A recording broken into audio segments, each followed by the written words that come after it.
I don't think we should keep foreign criminals in our prisons. I think we should deport them to their own countries. You're going to put this person in jail, and if you don't do it, we're going to put sanctions on your country. Really pathetic. Pathetic All the people of who who? go... The UN or pathetic of Trump? He might be more extreme than we would tolerate necessarily in a British Prime Minister. America goes America first.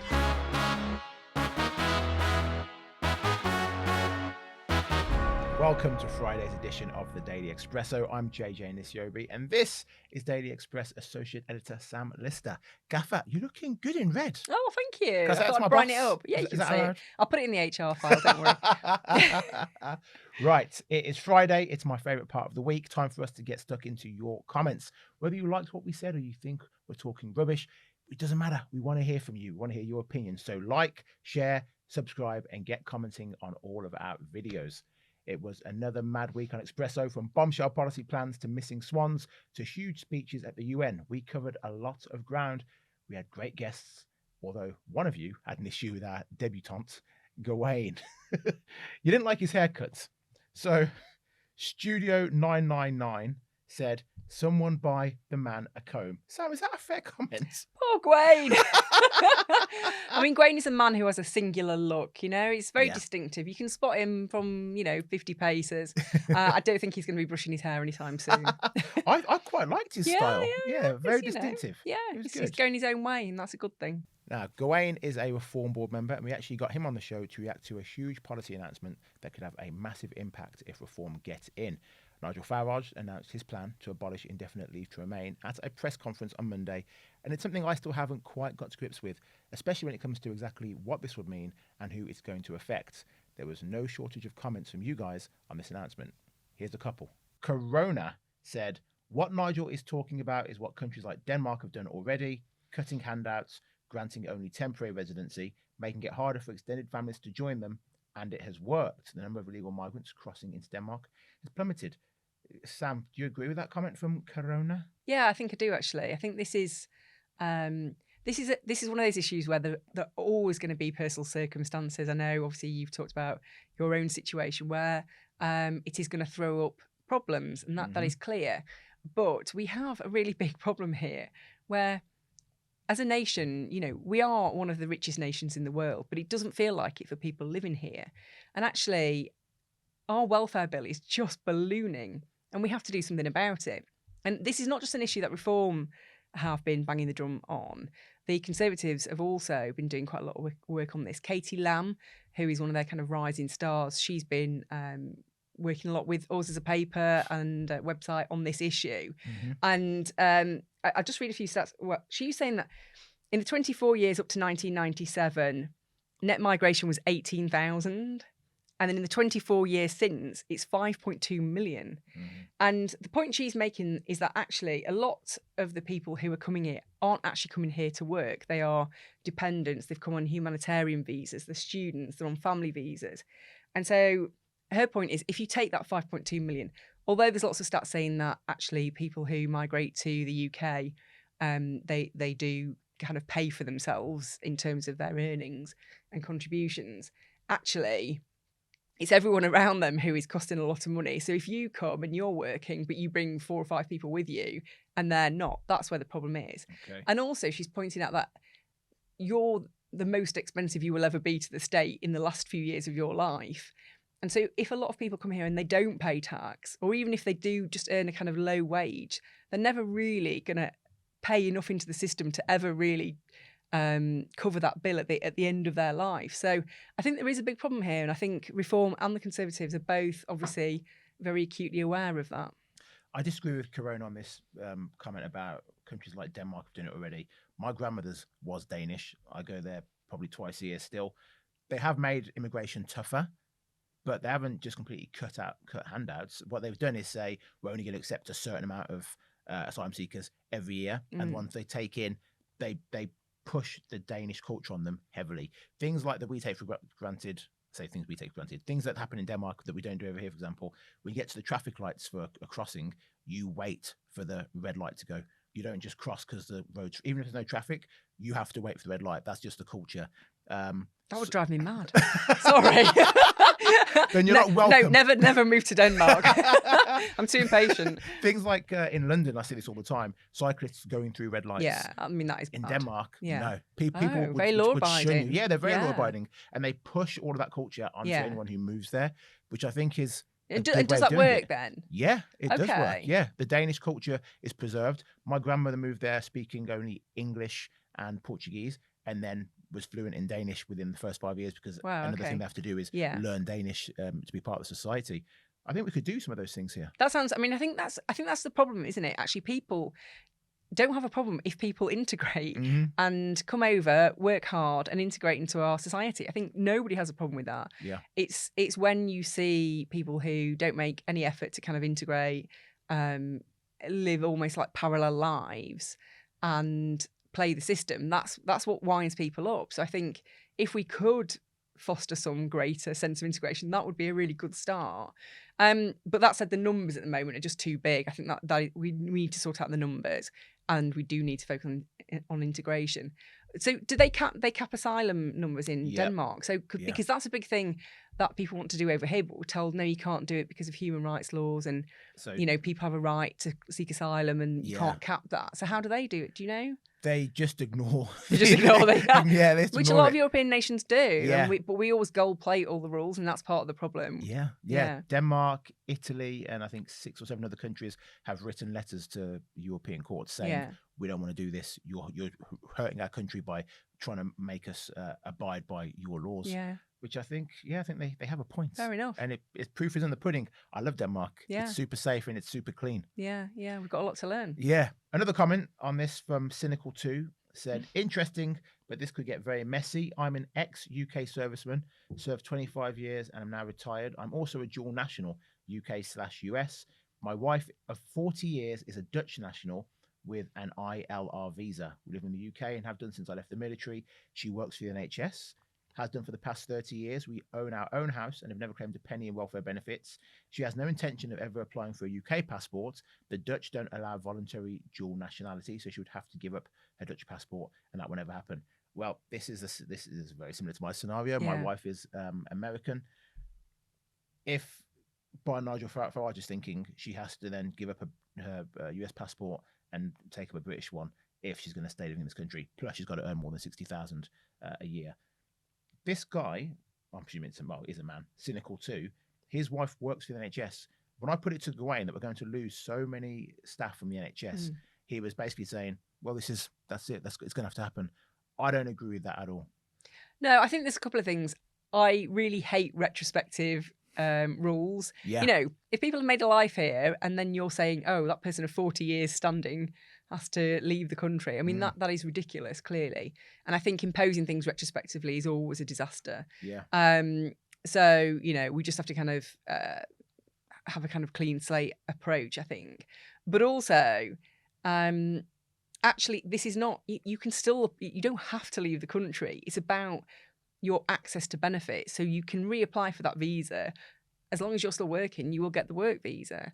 Even and I think, if you're earning less than 60,000 quid, though. Well, I think 60,000 is very high. Yeah. I think very high. An NHS healthcare assistant is not going to be on 60. No, clearly. And I think I would imagine that, when push came to shove, I think 60,000 probably would not remain that figure, because I think even Richard Tice himself said this is about a direction of travel and a lot of the details have not been fleshed out, and that is clear. But, I think they want to set it to a point where it's not just allowing everybody to come in to be low-skilled workers. I mean, clearly that has been a problem. We want to attract the brightest and the best. That was always Rishi Sunak's mantra, wasn't it? But 60,000, I think, is very high. Although with the rate of inflation, it's still higher than we'd like it. We might all be there quite soon. So I don't know. But anyway, I think that's the nitty-gritty that reform would have to address once they finally got into government, if they won the next election. It is about that direction of travel. I think that's fair enough. We're 4 years out. Richard Tice, going off topic here, I once called him Dickie Tice to his face. I bet he didn't like that, did he? He smiled and laughed it off, but Did his partner, Isabel Oakeshott, texted me afterwards saying, that's not going to stand. You don't want to get on the wrong side of Isabel. No, you do not. Let's move on. One of the biggest stories of the week, and something that had you having it out with each other in the comments, was the hour-long speech given by Trump at the UN General Assembly. the president did not hold back and tore into the various leaders and dignitaries in the room. Highlights included him claiming he's ended 7 wars. Okay, maybe he hasn't ended 7 wars, but he's been involved in bringing peace in areas where there's been conflict, right? Urging Europe to step it up against Russia. Fair point. Telling countries they're going to hell over migration. Strong language, but it is probably the way that a large number of people feel across Europe at the moment. He describes climate change as the greatest con job ever perpetrated on the world. I completely agree with him on that. This one I didn't agree with. Piling into Sadiq Khan and saying London wants to go to Sharia law. Sam, that's just not true. Well, look, him and the Mayor of London have long-standing beef, and he takes any opportunity to have a pot shot at him. I mean, I think he does have a point more generally about the state of London and Sadiq Khan's approach to running London, but that's a whole different episode. Let's park that. I know you're a big fan of Trump. You're a Trump fanboy, self-confessed Trump fanboy. Yep. I'm not sure he's solved seven wars. You know, I think that's quite ambitious. I'm not sure where the evidence for that is. I mean, I think just generally though, look, we still talk about Trump all the time. He creates news. He sets the news agenda. He bangs heads together in a way that does make the West perhaps have a little look at whether it is going the right direction. I don't agree necessarily with, I certainly don't agree with everything he says. I don't necessarily agree with the approach he takes, but sometimes with things like NATO, I mean, so many countries in NATO were barely paying anything towards defence. Yeah. And he did sort that out. I mean, you have to give him that. And I think he does kind of shake Western nations out of their liberal stupor in a way. And so, he might be more extreme than we would tolerate necessarily in a British Prime Minister. Perhaps sometimes it does just shake things up a little bit. But you know, the whole trade tariff thing really still bothers me. I think that's really a bad way to go. The whole global economy suffers because America goes America first. I'm not going to join you in the full fandom, but you know, like that. You know, nobody's wrong about everything or right about everything. Well, I think you're wrong about this. I think you are. I'm talking sense. Carol Malone was talking sense. We had a comment saying Carol is talking complete sense. Chris Falconer said, dropping truth bombs, whether you like him or not, at least he has the balls to make the big decisions. And isn't that what we need? I think that's I suppose that is the point I was trying to make, but I did it in a much more long-winded, waffly way. That is the point, isn't it? He does just drop those truth bombs. He does make the kind of lazy liberal elite get out of their cozy club and start, you know, thinking, actually, does he have a point on this? Do we have to spend more money on defence? Actually, should we be? I mean, you know, actually, with the whole Ukraine thing, he has flip-flopped over whose side he is on all the way through that, and I have a problem with that. But in a way, I think we, as the West, were very slow to really give Ukraine the support they needed at the beginning. And I think that was a problem. And I suspect, you know, we should have gone in a lot harder at the beginning. We wouldn't be in the situation we are now. Well, Trudy169 also was a fan of President Trump's speech, saying it was amazing, loved it. I wish she was ours. I do too. I'd rather him than Starmer. Well, yeah, that's fair. Yeah. Sleeper 2. Maybe it's more on your side of this, Sam. Sleeper 2 said, I said it before and I will say it again. Trump will be the cause of the next World War. No, he won't. Didn't you hear him? He's stopped 7 world wars already. Idiots. And some escalators. Yeah. Did you see that the whole UN they conspired against him? They did. That was really pathetic. You know, it's really pathetic. All the people who go the UN or pathetic of Trump. No, of the UN. What were they thinking? Phew. Yeah. No, what were they thinking? You know, you've got all these kind of technocrats in like nice suits on good salaries, and they're like, oh, haha, I know what we'll do. We'll stop the escalators. Oh, won't this be great? This will embarrass You know, you've got all these kind of dictators and Yeah. autocrats or whatever, and no, they're not bothered about them. But, you know, get Donald Trump there, who's been elected by half the population, and, oh, let's stop the escalators. This will be hilarious. Yeah. It's really pathetic. Yeah, I'm glad that Trump took the high road and didn't say, maybe we'll leave the UN. 'Cause he could do it. He He could. could do it. Now, earlier in the week, we brought you the news that asylum seeker Hadush Kibetu had been sentenced to 12 months in prison after sexually assaulting a 14-year-old girl and a woman in Epping. The incident had fueled weeks of protests at the Bell Hotel, where Kibetu had been staying. The Ethiopian national was found guilty of 2 counts of sexual assault, attempted sexual assault, inciting a girl to engage in sexual activity, and harassment without violence. Now, we had tons of comments on this story from you, starting with Chris Jones 5240. He said he gets 12 months, but someone who said unsavory words gets 24 months. I've seen this kind of comment being made a lot, Yeah. both on the website and articles, under the videos on YouTube. What I would say is I agree that 12 months is too light a sentence, but we are a country that is based on justice, and the precedent set in similar cases, the perpetrators are getting the same kind of sentencing. It's just astonishing that you can write a tweet and end up in jail. Also, a mother in jail for such a long sentence for writing a tweet, and a sex offender given 12 months. It's just appalling. And I think, yeah, I mean, ultimately, judges, magistrates, whoever can only sentence within the guidelines they've been set. Yeah. But I think people will look at that and just think this is absolutely appalling. And when you look at the perpetrator, he asked to be deported because the trouble he has caused, I think, has made him think, actually, I don't want to be here. But I think, as Belinda de Lucy said earlier in the week, it's absolutely right that he serves his sentence here. Justice must be done for the poor girl who was assaulted by this man. Yeah, I think it's obviously it's a case that has captured the imagination of the nation, but rightly so. I think it symbolises what is wrong with our justice system at the moment. Well, I'll be writing my column this weekend that's out on Monday. Make sure you buy the newspaper on Monday. But in my column, I'm going to be saying Belinda did make me change my mind about it initially, but I've thought about it more since. I don't think we should keep foreign criminals in our prisons. I think we should deport them to their own countries, and we say to their countries, you're going to put this person in jail in your country for 15 months, 2 years, whatever it is. And if you don't do it, we're going to put sanctions on your country. And that's it. We're going to cripple your country until you can start providing people who are going to follow the rules.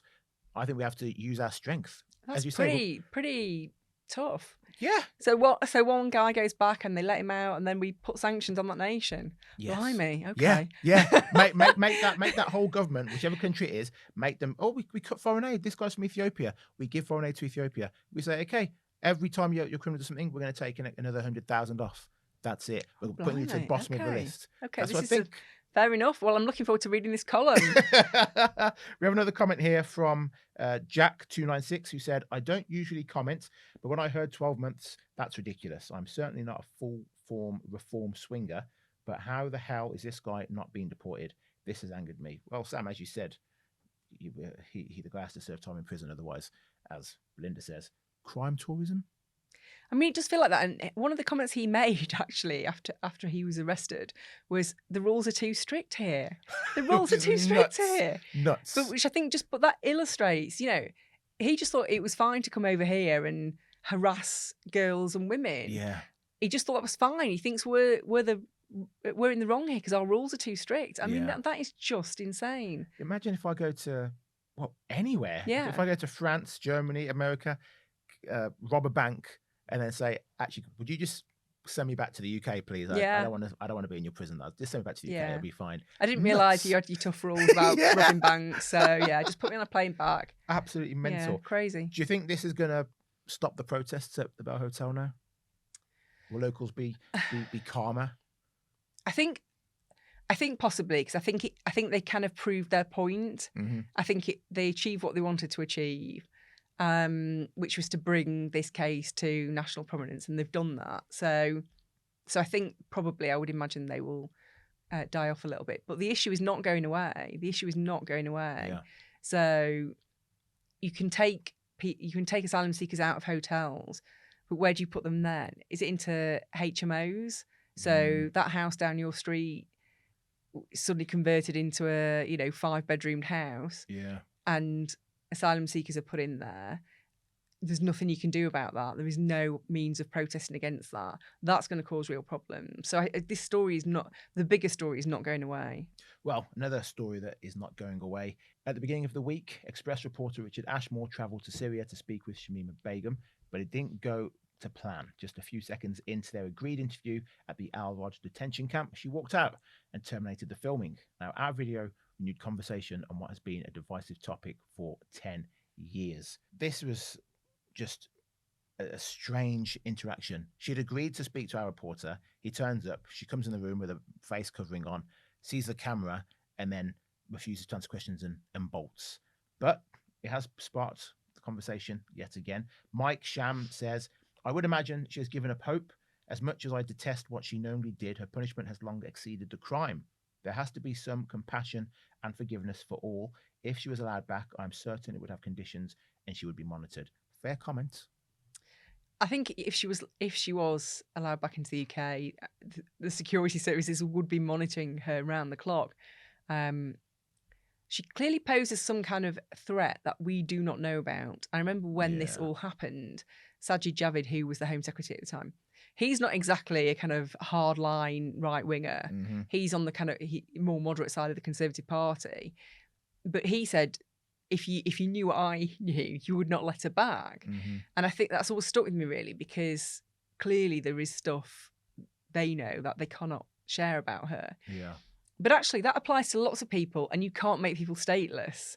And this was a complicated case because she also had dual nationality, but she'd only ever lived here. Mm-hmm. She was a born and bred London schoolgirl. Yeah. And so it does go to a bigger question about what responsibility we have. Like, she was raised in our country. Really, should she serve time in our country? A lot of people do think she should be punished here. She should be in jail here, serving time for what she did. Absolutely. I kind of flip-flop on it. I don't want to be all kind of lily-livered on this, but, sometimes I feel more benevolent, and as a state, we should be responsible and take on that responsibility. But then I think about Sajid Javid and his warnings, and then you think, well, I just don't want this girl back in the country. Sam Lister, the new Keir Starmer. Oh, God. Cozy Pig also commented saying, she made a mistake at the age of 15. She has realised her mistake and has been repentant for a long time. She is now serving a lifetime sentence in unbearable conditions. She should be given the opportunity to return to the UK, perhaps after psychological evaluation and a cooling off period at His Majesty's pleasure. Nigel Farage basically said that she should come home. Yeah. So what are your thoughts on that? Yeah, well, I think he's in the same position as me, really, in that you do as a nation have a responsibility for your citizens, and that's the good as well as the bad as well as the good. So I think he's quite thoughtful on it. Actually, you would expect him to just be leave it to rot, and he isn't. He's thoughtful about it, but it is a tough one because ultimately this is a woman who really has played a big part in a death cult, and actually accepting her back is a big thing. I don't even think she would really be able to have a life here. I think she would struggle to ever really have a proper life in the UK anyway. She's so well known. Yeah, that's true. But as you say, she was born in Britain, she was raised in Britain, and she was 15 years old. Yeah. She was a child. I think we should bring her back, and she should serve time at Her Majesty's pleasure. Absolutely. Sam, an absolute pleasure today. Thanks for joining us once again. That is it for this week, but keep your comments coming in, like and subscribe, and we will see you on Monday.